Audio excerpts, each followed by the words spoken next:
Aujourd'hui, on va parler un peu de lumière. Plus précisément, on va parler des phénomènes intéressants observables depuis la Terre. Pour ça, je vais distinguer deux types de corps. D'un côté les corps lumineux et de l'autre les corps opaques. Ce que j'appelle corps lumineux sont les corps qui produisent de la lumière visible, comme les étoiles et dont le Soleil. Les corps opaques, quant à eux, sont les corps que la lumière visible ne traverse pas, comme par exemple les planètes ou les astéroïdes. Si on prend le cas du système solaire, le Soleil est un corps lumineux qui va produire de la lumière visible dans toutes les directions de l'espace, et cette lumière va être réfléchie sur les planètes, les astéroïdes, ce qui nous permet de les voir depuis la Terre. Prenons tout d'abord le cas simple du Soleil et de la Terre. On a en jaune ici le Soleil et en bleu la Terre. Je vais représenter ici 4 rayons particuliers. J'ai représenté ici les rayons qui relient les pôles du Soleil à chaque pôle de la Terre. Si on regarde attentivement, on voit quelques zones qui se dessinent. La région en noir est l'ombre de la Terre. C'est l'endroit où les rayons du Soleil sont entièrement bloqués par la Terre. La région en grise, quant à elle, s'appelle la pénombre. C'est une région où les rayons du Soleil sont partiellement masqués par la Terre. Ici, dans notre dessin, j'ai ajouté Jupiter en marron.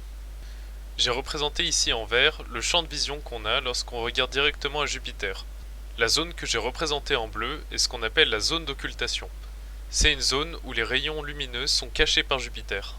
Attention, zone d'occultation ne veut pas dire zone d'ombre.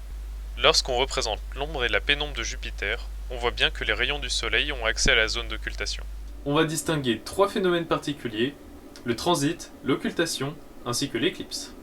Le transit est lorsqu'un corps opaque passe devant un corps lumineux qui a un diamètre apparent beaucoup plus grand.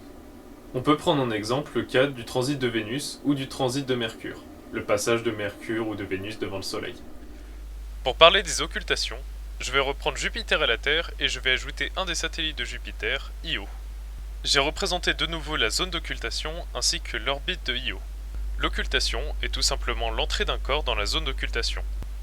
L'instant exact où le corps rentre dans la zone d'occultation s'appelle l'immersion, tandis que l'instant exact où le corps en sort s'appelle l'émersion. Les éclipses, quant à elles, font intervenir les ombres et les pénombres. On va prendre cette fois-ci le système Terre-Soleil-Lune. Lorsque la Lune s'aligne parfaitement entre le Soleil et la Terre, l'ombre et la pénombre de la Lune se dessinent sur la Terre.